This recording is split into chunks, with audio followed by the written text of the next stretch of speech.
Let me ask you something. Have you ever heard that phrase amongst hot rod builders, it's that nice because we build it twice? I think maybe in my case, that needs to get changed to it's not a turd because I built it a third. Let me explain to you what I mean by that. I'm over here working on the toggle switch assembly in the dash. I have just finished up some of the work here. I got rid of all of the stock sheet metal where the original radio in the car went, and I made a box that inset and welded into the dash. I then made a custom plate and mounted a set of long acre toggle switches across there, as well as an AEM air to fuel ratio gauge. I did something very similar right below it and mounted the controls to my vintage air AC unit in the dash right there as well. The reason that I'm showing you guys this stuff is because I want you to understand that when you see these videos of this car and you think, wow, you know, I built that right out of the gate and got it right the first time, I want you to know that could not be farther from the truth.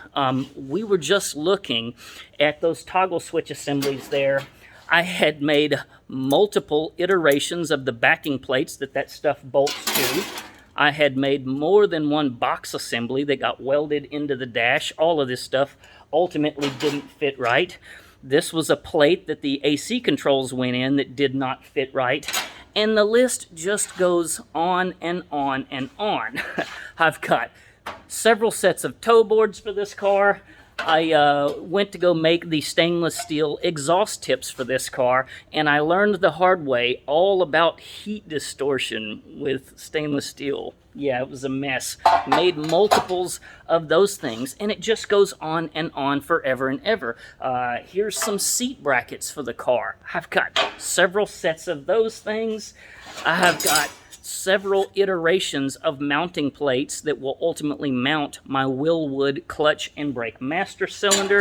You name it. I've even got spare parts where I've made rotisserie parts and ultimately realized it wasn't going to work, and I had to go back and redo it and get it right.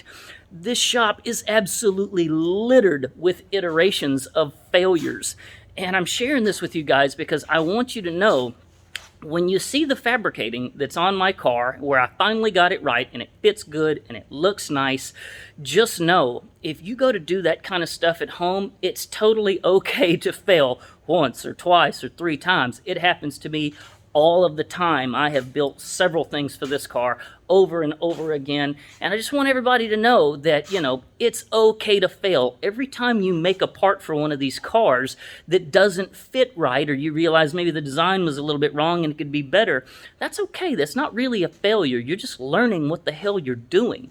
So I wanted everybody to know that, you know, that's one of the biggest things that I have learned working on this car, is that, you know, failure's gonna happen. Just keep going until you get it right. I hope everybody learned something here from my updates. I appreciate you guys watching, like, subscribe, all of that crap. You know the drill. You guys have a very safe July 4th holiday weekend 2022. Appreciate y'all watching. Be good.